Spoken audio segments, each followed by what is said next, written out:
नमस्कार, आदाब। आपका मेरी अपनी महफिल में, अफसाने के सौरंग की महफिल में एक बार फिर स्वागत है, इस्तकबाल है। आज मैं आपको फडणवीश्वर नाथ रेणु की एक हिंदी कहानी सुनाने जा रहा हूँ, जिसका शीर्षक है लाल पान की बेगम। लेकिन ये कहानी मैंने अपनी सुविधा के लिए थोड़ी सी हिंदुस्तानी कर दी है। अब चूंकि उर्दू मेरी मातृभाषा है एंड उर्दू के शब्दों का तलफ़्फ़ुज़ मेरे लिए आसान रहता है, हिंदी के अल्फाज के उच्चारण कभी कभी गलत हो जाते हैं, इसलिए मैंने अपनी सुविधा के लिए इसे थोड़ा सा अलग अंदाज में डाल लिया है। अगर किसी का दिल दुखे तो मैं क्षमा प्रार्थी हूँ। आइए सुने लाल पान की बेगम। क्यों बिरजू की माँ नाच देखने नहीं जाएगी क्या? बिरजू की माँ शकरकंद उबाल कर बैठी मन ही मन कुड़ रही थी। अपने आंगन में 7 साल का बिरजू शकरकंद के बदले तमाचे खाकर आंगन में लोट लोट कर जिस्म में मिट्टी मल रहा था। चंपा के सर भी चुड़ैल बन रही थी। आंगन धूप रहते जो गई सुहाइन की दुकान छुआ गुड़ लाने, अभी तक नहीं लौटी। दिया बाती की बेला हो गई, आए आज लौट के जरा। बागड़ बकरे के जिस्म में कुक्कर माछी लगी थी, इसलिए बेचारा बागड़ रह रहकर कूद फान कर रहा था। बिरजू की माँ बागड़ पर मन का गुस्सा उतारने का बहाना ढूंढकर निकाल चुकी थी। पिछवाड़े की मिर्च की फूली डाली, बागड़ के सिवा और किसने कलेवा किया होगा। बागड़ को मारने के लिए वो मिट्टी का एक छोटा ढेला उठा चुकी थी कि पड़ोसन मखनी बुआ की पुकार सुनाई पड़ी। क्यों बिरजू की माँ नाच देखने नहीं जाएगी क्या? बिरजू की माँ के आगे नाथ और पीछे पगिया ना जाएगी क्या? गरम गुस्से की बुझी नुकीली बात बुआ के जिस्म में धंस गई और बिरजू की माँ ने हाथ के ढेले को पास ही फेंक दिया। बेचारे बागड़ को कुक्कर माछी परेशान कर रही है। आए आए आए हुर आए आए। बिरजू ने लेटे ही लेटे बागड़ को एक डंडा लगाया। बिरजू की माँ की इच्छा हुई कि जाकर उसी डंडे से बिरजू का भूत भगावे, लेकिन नीम के पास खड़ी पानी भरने वालियों की खिलखिलाहट सुनकर रुक गई। बोली, ठहर, तेरे बप्पा ने बड़ा हाथ छुट्टा बना दिया है तुझे, बड़ा हाथ चलता है लोगों पर, ठहर। मखनी बुआ नीम के पास झुकी कमर से घड़ा उतार कर पानी भरकर लौटती। पानी भरने वालियों से बिरजू की माँ की बहकी हुई बात का इंसाफ करार कर रही थी। अरे ज़रा देखो तो इस बिरजू की माँ को, 4 मन जूट का पैसा क्या हुआ, धरती पर पाँव ही नहीं पड़ते। इंसाफ करो। खुद अपने मुंह से 8 दिन पहले से ही गांव की गली गली में बोलती फिरी है। हाँ, इस बार बिरजू के बप्पा ने कहा है बैलगाड़ी पर बिठाकर बलरामपुर का नाच दिखा लाऊंगा। बैल अब अपने घर गए तो 1000 गाड़ी मंगनी है मिल जाएगी। तो मैंने भी टोक दिया। नाच देखने वाली सब तो औन पौन कर तैयार हो रही हैं, रसोई पानी कर रही हैं। मेरे मुंह में आग लगे, क्यों मैं टोकने गई? सुनती हो क्या? जवाब दिया बिरजू की माँ ने। मखनी बुआ ने अपने पोपले मुंह के होठों की तरफ एक तरफ को मोड़कर ऐंठती हुई बोली, अरे हाँ, बिरजू की मैया के आगे नाथ और पीछे पगैया ना हो तब ब ना आ। जंगी की बहू बिरजू की माँ से नहीं डरती। वो ज़रा गला खोल कर कहती है, बुआ, सर्वे शीतल मंटी यानी सर्वे सेटलमेंट के हाकिम के बासा पर फूल छाप किनारी वाली साड़ी पहनकर अगर तू भी भंटा के भेड़ चढ़ाती तो तुम्हारे नाम से भी 2-3 बीघा घन हर ज़मीन का पर्चा कट जाता। फिर तुम्हारे घर भी आज 10 मन जूट होता, जोड़ा बैल खरीदती, फिर आगे नाथ और पीछे सैकड़ों पगिया झूलती। जंगी की बहू मुँह जोर है, रेलवे स्टेशन के पास की लड़की है, 3 ही महीने हुए गौने की नई बहू होकर आई है और सारी कुर्मी टोली की सभी झगड़ालू सासों से एक आध मोर्चा ले चुकी है। उसका ससुर जंगी दाखी चोर है, सेटर कलासी है, उसका खसम रंगी कुर्मी टोली का नामी लठैत, इसीलिए हमेशा सींग घुमाती फिरती है। जंगी की बहू बिरजू की माँ के आंगन में जंगी की बहू की गला खोलकर बिरजू की माँ के आंगन में जंगी की बहू की गला खोलकर बोली। गुलैल की गोलियों की तरह दंदनाती हुई आई। बिरजू की माँ ने एक तीखा जवाब ढूंढकर निकाला, लेकिन मन मसौस कर रह गई। गोबर के ढेर में कौन ढेला फेंके। जबान के थूक को गले में उतार कर बिरजू की माँ ने अपनी बेटी चंपा को आवाज दी, अरे चंपैया, आज लौटे तो तेरा सर मरोड़ को चूल्हे में झोंकती हूँ। दिन ब दिन बेचाल होती जाती है। गांव में तो अब थिएटर बाइस्कोप का गीत गाने वाली पतुरिया बहू सब आने लगी हैं। कहीं बैठ के बाजे ना मुरलिया सीख रही होगी। हाथ हाथ जाए, अरे चंपैया, अरे चंपिया। जंगी की बहू ने बिरजू की माँ की आवाज़ का जायका लेकर कमर पर घड़े को संभाला और मटक के बोली, चल दे दिया चल। इस मोहल्ले में लाल पान की बेगम बसती है, नहीं जानती दोपहर दिन और चौपहर रात बिजली की बत्ती भग भग कर जलती है। भग भग बिजली बत्ती की बात सुनकर जाने क्यों सभी खिलखिलाकर हंस पड़ी। बुआ के टूटे हुए दांतों के दरमियान से एक मीठी गाली निकली, शैतान की नानी। बिरजू की माँ की आंखों पर मानो किसी ने तेज टॉर्च की रोशनी डालकर चुंदिया दिया। भग भग बिजली बत्ती।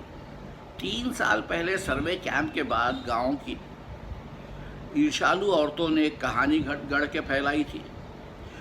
चंपा की माँ के आंगन में रात भर बिजली बत्ती भुक भुक भुकाती है। चंपा की माँ के आंगन में नाल वाले जूते की छाप घोड़े के टाप की तरह जलो जलो और जलो। चंपा की माँ के आंगन में चांदी जैसे जूट सूखते देखकर जलने वाली सारी औरतें खलियान पर सौली धान के बोझों को देखकर बैंगन का भुर्ता हो जाएंगी। मिट्टी के बर्तन से टपकते हुए छुआ गुड़ को उंगलियों से चाटती हुई चंपा आई और माँ का तमाचा खाकर चीख पड़ी, अरे मुझे क्यों मारती है? सहुआइन जल्दी से सौदा नहीं देती है। सहुआइन जल्दी से सौदा नहीं देती कि नानी, एक सहुआइन की दुकान पर ही मोती जड़ते हैं जो जड़ गाड़ कर बैठी हुई थी। बोल, गले पर लात देकर कल्ला तोड़ दूंगी हर जाई जो फिर कभी बाजे ना मुरलिया गाते सुना। चाल सीखने जाती है ट्यूशन की छोकरियों से। बिरजू की माँ ने चुप होकर अपनी आवाज़ का अंदाज़ा किया कि उसकी बात जंगी के झोपड़े तक साफ साफ पहुँच गई होगी। बिरजू बीती हुई बातों को भूल कर उठ खड़ा हुआ और धूल झाड़ते हुए बर्तन से टपकते गुड़ को ललचाई निगाह से देखने लगा था। दीदी के साथ वो भी दुकान जाता तो दीदी उसे भी गुड़ ज़रूर चटाती। वो शकरकंद के लालच में रहा और मांगने पर माँ ने शकरकंद के बदले ए मैया एक उंगली गुड़ दे दे। बिरजू ने हथेली फैलाई, देना मैया, एक रत्ती भर। एक रत्ती क्यों? उठा के फेंक आती हूँ बर्तन को पिछवाड़े में, जाके चाटना। नहीं बनेगी मीठी रोटी। मीठी रोटी खाने का मुंह होता है। बिरजू की माँ ने उबले शकरकंद का सूप रोती हुई चंपा के सामने रखते हुए कहा, बैठ के छिलके उतार, नहीं तो अभी। 10 साल की चंपा जानती है शकरकंद छीलते हुए कम से कम 12 माँ उसके बाल पकड़कर झकझोरेगी, छोटी छोटी खोट निकाल कर गालियाँ देगी। पाँव फैला के क्यों बैठी है इस तरह बेशरम? चंपा माँ के गुस्से को जानती है। बिरजू ने उस मौके पर थोड़ी सी खुशामद करके देखा, मैया मैं भी बैठकर शकरकंद छीलूं?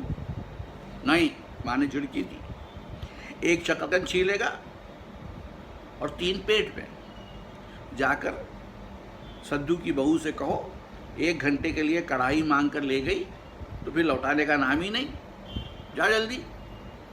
मुंह लटका कर आंगन से निकलते निकलते बिरजू ने शकरकंद और गुड़ पर निगाह दौड़ाई। चंपा ने अपने उलझे हुए बालों की आड़ से माँ की तरफ देखा और नज़र बचाकर चुपके से बिरजू की जानिब एक शकरकंद फेंक दिया। बिरजू भागा। सूरज भगवान डूब गए, दिया बत्ती की बेला हो गई। अभी तक गाड़ी। चंपा बीच में ही बोल उठी, कोयरी टोले में किसी ने गाड़ी नहीं दी मैया। पापा बोले माँ से कहना सब ठीक ठाक करके तैयार रहे, मलदिया टोले के मियाँ जान की गाड़ी लेने जा रहा हूँ। सुनते ही बिरजू की माँ का चेहरा उतर गया, लगा छाते की कमानी उतर गई। घोड़े से अचानक कोयरी टोले में किसी ने गाड़ी मंगनी नहीं दी, तब मिल चुकी गाड़ी। जब अपने गांव के लोगों की आंख में पानी नहीं तो मलदिया टोली के मियाँ जान की गाड़ी का क्या भरोसा। न 3 में न 13 में। क्या होगा शकरकंद छील कर रख दे उठा के। ये मर्द नाच दिखाएगा, बैलगाड़ी पर चढ़कर नाच दिखाने ले जाएगा। चढ़ चुकी है बैलगाड़ी पर, देख चुकी जी भर के नाच। पैदल जाने वाली सब पहुंचकर पुरानी हो चुकी होंगी। बिरजू छोटी कढ़ाई सर पर औंधा कर वापस आया। देख दे दिया मिलिट्री टोपी, उस पर 10 लाठी मारने से भी कुछ नहीं होगा। चंपा चुपचाप बैठी रही, कुछ बोली नहीं, जरा सी मुस्कुराई भी नहीं। बिरजू ने समझ लिया मैया का गुस्सा अभी पूरे तौर से उतरा नहीं है। मड़ैया के अंदर से बागड़ को बाहर भगाती हुई बिरजू की माँ बड़बड़ाई, कल ही पंचकौड़ी कसाई के हवाले करती हूँ। राक्षस तुझे हर चीज़ में मुंह लगाएगा। चंपा बांध दे बगड़ा को, खोल दे गले की घंटी। हमेशा टुनुर टुनुर, मुझे ज़रा भी नहीं सुहाता है। टुनुर टुनुर सुनते ही बिरजू को सड़क से जाती हुई बैलगाड़ियों की याद आई। अभी बब्बू उन टोले की गाड़ियाँ नाच देखने जा रही थी। अभी बबुआन टोले की गाड़ियाँ नाच देखने जा रही थी। झुनुर झुनुर बैलों की झुनकी। तुमने बेसी बकबक मत करो, बागड़े गले से झुनकी खोलती चंपा बोली। चंपा डाल दे चूल्हे में पानी। बप्पा आमे तो कहना कि अपने उड़ान जहाज पर चढ़कर नाच देखावे। मुझे नाच देखने का शौक नहीं, मुझे जगाइयो मत, मेरा माथा दुख रहा है। मड़ैया के बरामदे पर बिरजू ने फुसफुसा कर पूछा, क्यों दीदिया, नाच में उड़न जहाज भी उड़ेगा? चटाई पर खतरी ओढ़कर बैठती हुई चंपा ने बिरजू को चुपचाप अपने पास बैठने का इशारा किया। मुफ्त में मार खाएगा बेचारा। बिरजू ने बहन की खतरी में हिस्सा बांटते हुए चक्की मुक्की लगाई। जाड़े में इस तरह घुटने पर ठुड्डी रखकर बैठना सीख चुका है वो। उसने चंपा के कान के पास मुंह ले जाकर कहा, हम लोग नाच देखने नहीं जाएंगे, गांव में एक पंछी भी नहीं है, सब चले गए। चंपा को अब तिल भर भी भरोसा नहीं। शाम का तारा डूब रहा है, बप्पा अभी तक गाड़ी लेकर नहीं लौटे। 1 महीना पहले से ही मैया कहती थी बलरामपुर के नाच के दिन मीठी रोटी बनेगी। चंपा छींट की साड़ी पहनेगी, बिरजू पैंट पहनेगा। बैलगाड़ी पर चढ़कर चंपा की भीगी पलकों पर एक बूंद आंसू आ गया। बिरजू का भी दिल भर आया। उसने दिल्ली दल में इमली पर रहने वाले जिन बाबा को एक बैंगन की मन्नत मानी, पौधे का सबसे पहला बैंगन। उसने जिस पौधे को बोया है, जल्दी से गाड़ी लेकर बप्पा को भेज दो जिन बाबा। मड़ैया के अंदर बिरजू की माँ चटाई पर पड़ी करवटें ले रही थी। पहले से किसी बात का मंसूबा नहीं बांधना चाहिए किसी को। भगवान ने योजना तोड़ दी, उसको सबसे पहले भगवान से पूछना है कि किस चूक का फल दे रहे हो भोला बाबा। अपने जानते उसने किसी देवता पितर की मान मनौती बाकी नहीं रखी। सर्वे के वक्त ज़मीन के लिए जितनी मिन्नतें की थी, ठीक ही तो। महावीर जी का रोड तो बाकी ही है, हाय रे देव, भूल चूक माफ करो महावीर बाबा। मनौती मनौती दूनी करके चढ़ाएगी बिरजू की माँ। बिरजू की माँ के मन में रह रहकर जंगी की बहू की बातें चुकती हैं। भग भग बिजली बत्ती, चोरी चमारी करने वालों की बेटी बहू जलेगी नहीं। 5 बीघा ज़मीन क्या हासिल की है बिरजू के बप्पा ने। गांव के लोगों की आंखों में किरकिरी पड़ गई है। खेत में कपास लगा देखकर गांव के लोगों की छाती फटने लगी। धरती फोड़कर कपास लगाए। वैशाखी बादलों की तरह उमड़ते आ रहे हैं कपास के पौधे। इतनी आंखों की धार भला फसल से है जहाँ 15 बन कपास होना चाहिए, सिर्फ 10 बन का कपास कांटे पर तौल के पूजन हुआ रब्बी भगत के यहाँ। उसमें जलने की क्या बात है भला। बिरजू के पप्पा ने तो पहले ही कुर्मी टोडी के एक आदमी को समझा के कहा था, जिंदगी भर मजदूरी करते रह जाओगे, सर्वे का समय आ रहा है, लाठी कड़ी करो तो 2-4 बीघे जमीन प्राप्त कर सकते हो। सो गांव की किसी पूत खोखी का बतार सर्वे के वक्त बाबू साहब के खिलाफ खांसा भी नहीं। बिरजू के बप्पा को कम सहना पड़ा है। बाबू साहब गुस्से में सर्कस नाच के बाघ की तरह हुमड़ते रह गए। उनका बड़ा बेटा घर में आग लगाने की धमकी दे गया। आखिर बाबू साहब ने अपने सबसे छोटे लड़के को भेजा। बिरजू की माँ को मौसी कहकर पुकारा। ये ज़मीन बाबूजी ने मेरे नाम से खरीदी थी। मेरी पढ़ाई लिखाई इसी ज़मीन की पैदावार से चलती है। और भी कितनी बातें। खूब भुलाना जानता है इतना ज़रा सा लड़का, ज़मींदार का बेटा है क्या। चंपैया, बिरजू सो गया क्या? यहाँ आजा बिरजू अंदर। तू भी आजा चंपैया। भला आदमी आवे तो एक बार आज। बिरजू के साथ चंपा अंदर चली गई। डिबरी बुझा दे, बप्पा बुलाएंगे तो जवाब मत देना, खपच्ची गिरा दे। भला आदमी रे भला आदमी, मुंह देखो जरा इस मर्द का। बिरजू की माँ दिन रात मंशा न देती रहती तो ले चुके थे ज़मीन। रोज़ आकर माथा पकड़ कर बैठ जाए, मुझे ज़मीन नहीं लेनी है। बिरजू की माँ मजूरी ही अच्छी है, जवाब देती थी बिरजू की माँ खूब सोच समझ के। छोड़ दो, जब तुम्हारा कलेजा नहीं टिकता तो क्या होगा। जोरू जमीन और के तो नहीं, किसी और के। बिरजू के बाप पर बहुत तेज़ी से गुस्सा चढ़ता है, बढ़ता ही जाता है। बिरजू की माँ का भाग ही खराब है जो ऐसा गोबर गणेश घर वाला मिला। कौन सा सुख मौज दिया उसके मर्द ने। कोलू के बैल की तरह खटकर सारी उम्र काट दी उसके यहाँ। कभी 1 पैसे की जलेबी लाकर दी है उसके खसम ने। कपास का दाम भगत के यहाँ लेकर बाहर ही बाहर बैल हाट चले गए। बिरजू की माँ को एक बार नमरी लौटने देखने भी नहीं दिया। आँख से बैल खरीद लाए। उसी दिन से गांव में ढिंढोरा पीटने लगे। बिरजू की माँ इस बार बैलगाड़ी पर चढ़कर नाच देखने जाएगी, दूसरे की गाड़ी के भरोसे नाच दिखावेगा। आखिर उसे अपने बाप पर गुस्सा आया। वो खुद भी कुछ कम नहीं, उसकी ज़बान में आग लगे। बैलगाड़ी पर नाच देखने की इच्छा किस बुरे समय में उसके मुंह से निकली थी भगवान जाने। फिर आज सवेरे से दोपहर तक किसी न किसी बहाने उसने 18 बार बैलगाड़ी पर नाच देखने की चर्चा छेड़ी है। लो खूब देखो नाच, वारे नाच। खटरी के नीचे दोशाले का सपना। कल भूरे पानी भरने के लिए जब जाएगी पतली जबान वाली पुतरिया, सब हंसती आएंगी, हंसती जाएंगी। सभी जलते हैं उससे। हाँ भगवान दाढ़ीजात नहीं, सॉरी, हाँ भगवान दाढ़ीजात भी 2 बच्चों की माँ होकर भी वो जस की तस है। उसका घर वाला उसकी बात में रहता है। वो बालों में गरी का तेल डालती है।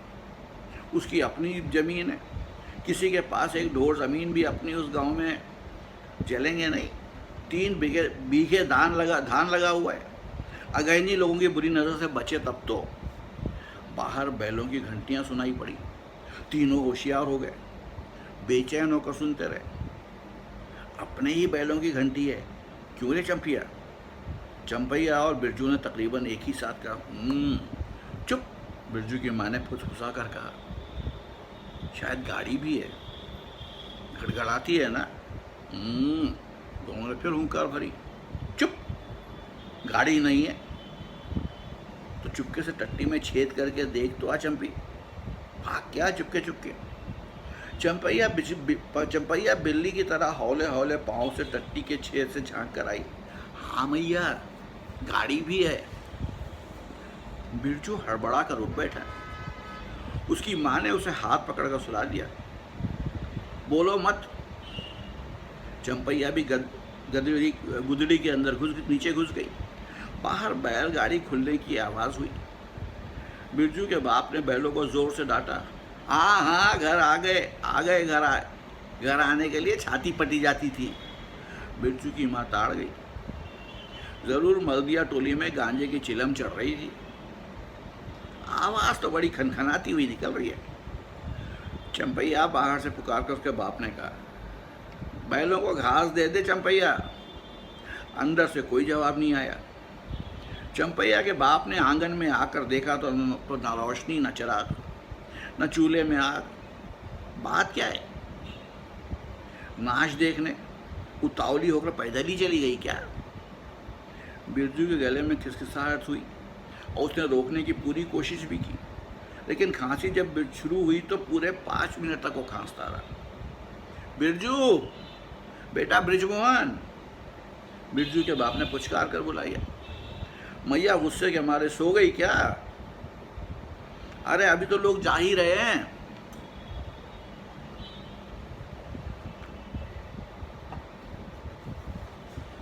बिरजू के माँ के मन में आया कि कसकर जवाब दे, नहीं देखना है नाच, लौटा दो गाड़ी। चंपैया, उठती क्यों नहीं? ले, धान की पंच शेष रख दे। धान की बालियों का छोटा झब्बा झोपड़ी के अवसारे पर रखकर उसने कहा, दिया बालू। बिरजू की माँ उठकर औसारे पर आई। 1:30 पहर को गाड़ी लाने की क्या ज़रूरत थी? नाच तो ख़त्म हो रहा होगा। डबरी की रोशनी में धान की बालियों का रंग देखते ही बिरजू की माँ के मन का सारा मैल दूर हो गया। धानी रंग उसकी आंखों से उतर कर रोए रोए में घुल गया। नाच अभी शुरू भी नहीं हुआ होगा।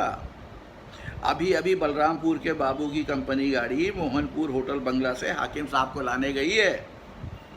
इस साल आखिरी नाच है। पंच टट्टी में खोस दे। अपने खेत का है। अपने खेत का? पुलिसती हुई बिरजू की माँ ने पूछा, पक गए धान? नहीं, 10 दिन में अगन चढ़ते चढ़ते लाल होकर झुक जाएंगे। सारे खेत झुक जाएंगी, सारे खेत की बालियाँ। मल्दिया टोली जा रहा था, अपने खेत में धान देखकर आंखें जड़ा गईं। सच कहता हूँ, पंचशेष तोड़ते वक्त उंगलियां कांप रही थी मेरी। बिरजू ने धान की एक बाली से एक धान लेकर मुंह में डाल दिया और उसकी माँ ने हल्की सी डांट दी। कैसा लुक्कड़ है तू? उन दुश्मनों के मारे कोई नीम धर्म जो बचे। क्या हुआ? डांटती क्यों है?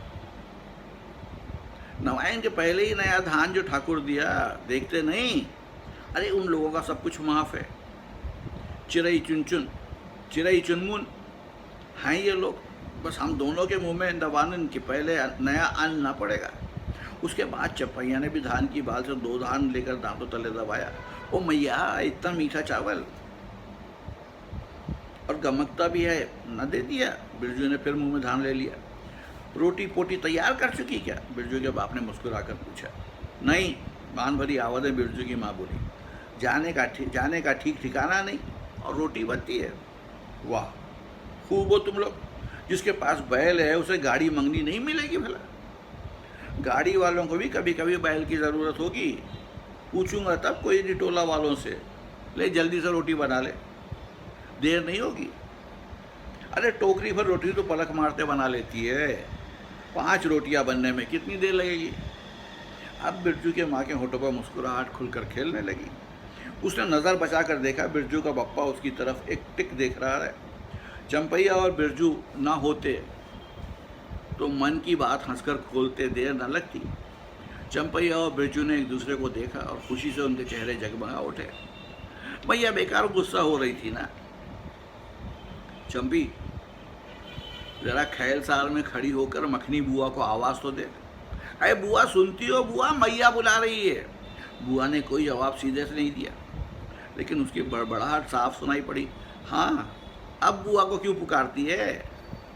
सारे टोले में बस एक बुआ ही तो बिना नाथ पगिया वाली है। अरे बुआ, बिरजू की माँ ने हंसकर जवाब दिया। उस समय बुरा मान गई थी क्या? नाथ पगिया वाले को आकर देखो, दोपहर रात में गाड़ी लेकर आया है। आ जाओ बुआ। मैं मीठी रोटी पकाना नहीं जानती। बुआ कांखती खांसती आई। उसी से घड़ी पहर दिन रहते ही पूछ रही थी कि नाच देखने जाएगी क्या। कहती तो मैं पहले से ही अपनी अंगीठी यहाँ सुलगा जाती। बिरजू की माँ ने बुआ को अंगीठी दिखला दी और कहा, घर में अनाज दाना वगैरह कुछ है नहीं है? कुछ है नहीं है, एक बागड़ है और कुछ बर्तन बासन। सो रात भर के लिए यहाँ तंबाकू रख जाती हूँ। अपना हुक्का ले आई हो ना बुआ? बुआ को तंबाकू मिल जाए तो रात भर क्या 5 रात बैठकर जाग सकती है। बुआ ने अंधेरे में टटोल कर तंबाकू का अंदाज़ा किया। ओहो, हाथ खोलकर तंबाकू रखा है बिरजू की माँ ने।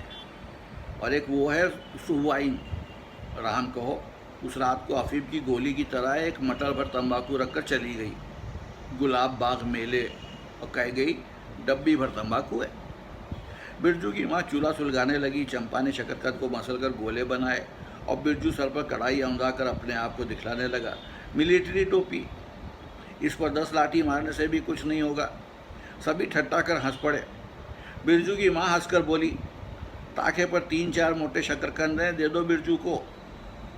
चंपा, बेचारा शाम से। अरे बेचारा मत कहो मैया, खूब सच्चा है। अब चंपा चहकने लगी। तुम क्या जानो खतरी के नीचे मुंह क्यों चल रहा था बाबू साहब का? ही। बिरजू के टूटे दूध के दांतों के दरमियान से आवाज़ निकली। ब्लैक मार्टिन में 5 शकरकंद खा लिया। हा हा हा हा।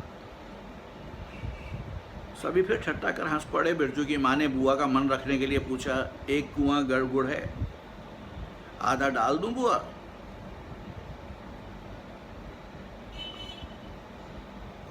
एक कनवा गुड़ है, आधा डाल दूं बुआ? बुआ ने गदगद होकर कहा। अरे शकरकंद तो खुद मीठा होता है, इतना क्यों डालेगी? जब तक दोनों बैल दाना घास खाकर एक दूसरे के जिस्म को ज़बान से चाटें, बिरजू की माँ तैयार हो गई। चंपैया ने छींट की साड़ी पहनी और बिरजू बटन न होने की वजह से पैंट पर कपास की डोरी बांधने लगा। बिरजू की माँ ने आंगन से निकलकर गांव की तरफ कान लगाकर सुनने की कोशिश की। इतनी देर तक भला पैदल चलने वाले रुके रहेंगे? पूर्णिमा का चांद सर पर आ गया है। बिरजू की माँ ने असली चांदी का मंग टीका पहना है। आज पहली बार बिरजू के पप्पा को हो क्या गया है? गाड़ी जोतते क्यों नहीं? मुंह की तरफ एक टुक देखे जा रहा है, मानो नाच की लाल पान की। गाड़ी पर बैठते ही बिरजू की माँ के जिस्म में एक अजीब किस्म की गुदगुदी होने लगी। उसने बांस की बल्ली को पकड़कर कहा, गाड़ी पर अभी बहुत जगह है, जरा दाहिनी सड़क से हाँकना। बैल जब दौड़ने लगे और पहिया जब चू चू करके घरघराने लगा तो बिरजू से नहीं रहा गया। उड़न जहाज की तरह उड़ाओ पप्पा। गाड़ी जंगी के पिछवाड़े पहुंची। बिरजू की माँ ने कहा, जरा जंगी से पूछो ना, उसकी बहू नाच देखने चलेगी क्या? गाड़ी रुकते ही जंगी के झोंपड़े से आती हुई रोने की आवाज़ वाज़ेह हो गई। बिरजू के पप्पा ने पूछा, अरे जंगी भाई, काहे कन्ना रोहट हो रहा है आंगन में? जंगी घूरता ताप रहा था। बोला, क्या आप पूछते हो, रंगी बलराम से लौटा नहीं, बहू नाच देखने कैसे जाए? आसरा देखते देखते उधर गांव की सारी औरतें चली गईं। अरे स्टेशन वाली तो रोती है काहे? बिरजू की माँ ने पुकार कर कहा, आ जैसे कपड़ा पहनकर, सारी गाड़ी पड़ी हुई है, आजा जल्दी। बगल के झोंपड़े से राधे की बेटी सुनहरी ने कहा, काकी गाड़ी में जगह है, मैं भी जाऊंगी। बांस की झाड़ी के उस पार